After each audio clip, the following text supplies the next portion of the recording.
Bonjour, j'espère que vous allez bien. Merci aux anciens abonnés d'être là et merci aux nouveaux abonnés de nous avoir rejoints. N'oubliez pas de liker, de commenter et de partager la vidéo. Aujourd'hui, nous allons parler des différentes phases de la Lune. Donc, nous allons voir les différentes phases que traverse la Lune pendant son cycle. Donc, il faut à savoir que le cycle lunaire dure 29 jours et demi. Donc, je vais prendre mes petites notes. Alors, durant cette période, nous voyons la Lune évoluer et changer de forme dans le ciel au fur et à mesure qu'elle avance dans son cycle. Elle va traverser différentes phases de la nouvelle Lune, ici, en passant par le croissant. Après, il y aura le quartier, la Lune gibbeuse jusqu'à la pleine Lune et après inversement, où elle va décroître. Ce qui change véritablement pendant ce mois lunaire, c'est la position de la Lune par rapport au Soleil et à la Terre.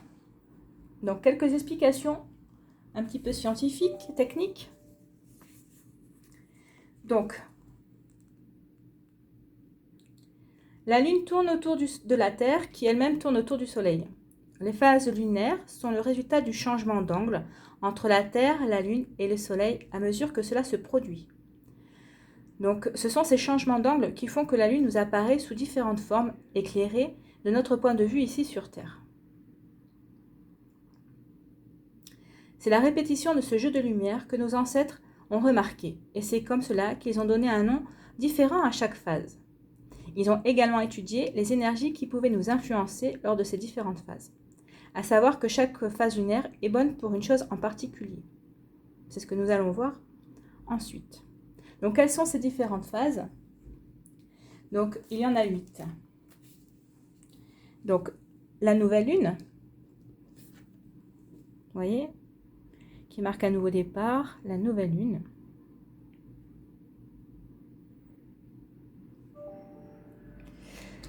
Donc, la nouvelle lune permet de semer les graines de vos futurs rêves et permet aussi de faire table rase, de penser son potentiel et de rêver. La nouvelle lune lance le départ d'un nouveau cycle lunaire, mais également d'un nouveau cycle personnel. Je vous ferai une vidéo comment travailler avec la nouvelle lune. Donc, c'est pour ça que je ne m'attarde pas ici. Donc, ensuite, la deuxième phase, c'est le premier croissant. Vous voyez, ayez foi en vos rêves. Donc, cette phase permet d'explorer ses rêves. Donc, permet de faire preuve aussi de courage, d'aller de l'avant et d'avoir la foi. Si vous n'avez pas foi en vos rêves, c'est sûr qu'ils ne vont pas pouvoir se réaliser. Ou difficilement, tout du moins. C'est le moment de laisser vos rêves s'épanouir. Il faut se rappeler que la Lune est en train de passer de l'invisible à la puissance maximale. Ah oui, plus elle avance, plus elle est en train de passer à la pleine Lune qui est la puissance maximale. Il en va de même pour vos rêves. Donc le premier croissant de Lune est une période pendant laquelle il faut garder la foi et avoir du courage.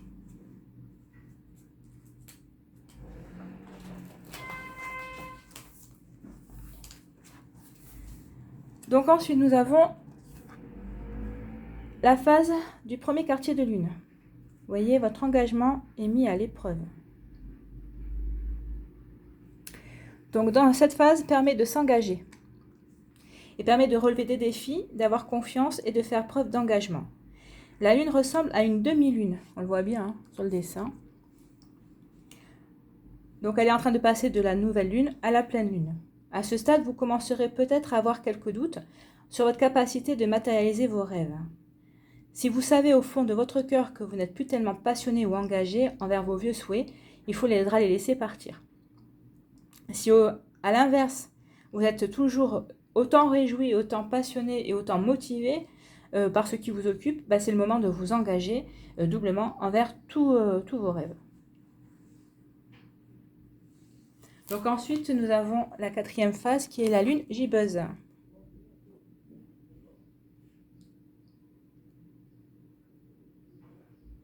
Voilà. Vous êtes sur le point d'atteindre votre but. Vous voyez? Là, elle est presque pleine, hein? Pas encore tout à fait. Donc, cette phase permet de garder le cap. Elle permet d'ajuster, et d'affiner et de rectifier. La Lune rapproche de la plénitude. La Lune se rapproche de la plénitude. Ce n'est pas le moment de laisser tomber. Au contraire, montrez de la vigueur et restez ouvert à ce que la vie vous enseigne. Gibbous veut dire gonfler, et cela décrit très bien cette phase de la Lune pendant laquelle, on l'espère, la vie semble gonfler de potentiel. Donc la 5e phase, c'est la pleine Lune. Abandonnez-vous au divin. Donc là, la Lune a atteint sa puissance maximale. Donc là aussi, je vous ferai une vidéo sur comment travailler avec la pleine Lune.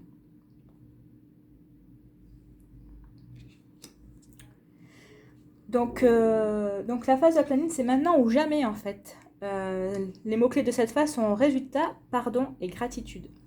Donc la pleine Lune est le grand moment du cycle lunaire. Les choses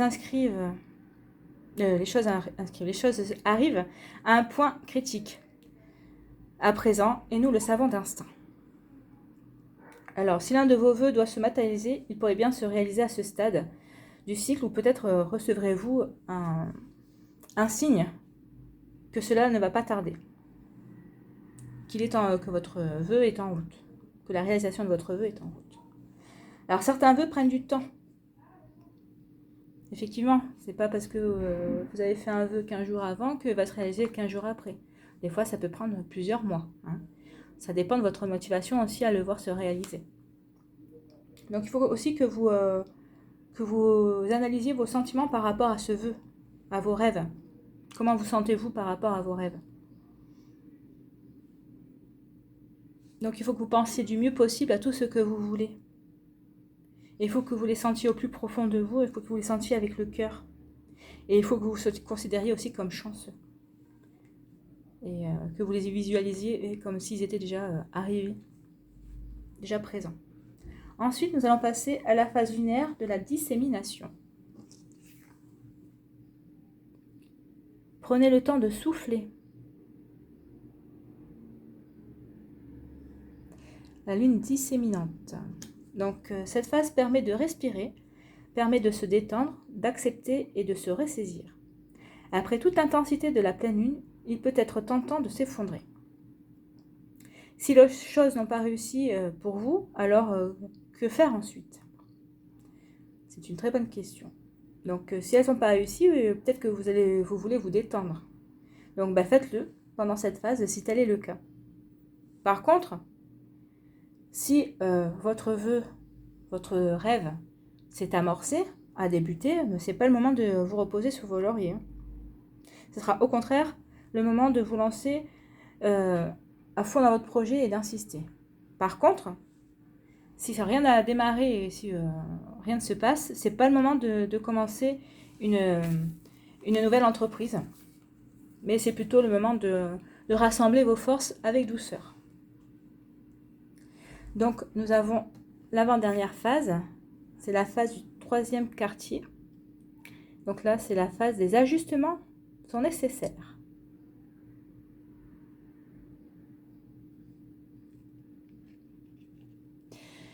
Donc les ajustements sont nécessaires. Cette phase permet de faire un bilan. Elle permet de réévaluer, d'équilibrer et de faire confiance. Cette phase lunaire peut être difficile, car elle se situe au milieu entre la pleine lune et le potentiel de la nouvelle lune. Oui, parce que si je mets la nouvelle lune ici, vous voyez, voilà, on n'est plus très loin de la nouvelle lune. Donc en fait, elle est bien entre la pleine lune et le potentiel de la nouvelle lune qui va arriver. Dans cette phase, nous savons que ce qui n'a pas fonctionné pour nous, et donc c'est le moment de se réorienter. Ce n'est pas le moment de se reposer et il faut lâcher prise et faire de la place à du neuf, qui se présentera sous la forme de la nouvelle lune. En effet, ce qui n'a pas fonctionné, soit ça nous tient vraiment à cœur et on va reformuler les vœux à la nouvelle lune, voir ce qu'on peut faire pour que ça fonctionne et voir ce qui n'a pas fonctionné. Mais ici, il faut lâcher prise. Bon, ça n'a pas fonctionné cette fois-ci, on passe à autre chose ou on verra plus tard. Donc, et la dernière phase, la phase de la lune balsamique. Voilà, c'est un temps de guérison. Donc cette phase-là la phase de la lune balsamique permet de relâcher, elle permet de guérir, de soulager et d'abandonner. Donc le mot balsamique vient du mot baume qui veut dire tout ce qui guérit ou soulage. Et c'est le sens de cette dernière partie du cycle lunaire. Vous êtes passé des espoirs et des rêves aux explosions du potentiel. Donc vous êtes passé d'une phase à ce que vous pouvez apercevoir et ce qui ne peut pas exister. Ouais, ce qui peut ou ce qui ne peut pas exister. À accepter, à pardonner et à abandonner ce qu'il y avait à abandonner. Et donc maintenant, une fois que tout ça est fait, arrive la phase de la guérison et du soulagement. Donc c'est le moment de lâcher prise et de passer à autre chose. C'est aussi le moment de se reposer, de se détendre et de rêvasser. Donc voilà pour la présentation des 8 phases de la Lune. J'espère que cette présentation succincte vous aura plu. Donc si vous souhaitez travailler davantage avec la magie de la Lune, je vous recommande ce livre, La Lunologie de Yasmine Bolland, qui est très complet et qui vous expliquera un peu plus les phases intermédiaires si vous voulez travailler les phases intermédiaires entre la nouvelle lune et la pleine lune. Donc n'hésitez pas à liker, à partager, à vous abonner et à commenter. Merci d'être là. Je vous souhaite une très bonne journée. À bientôt. Ciao, ciao.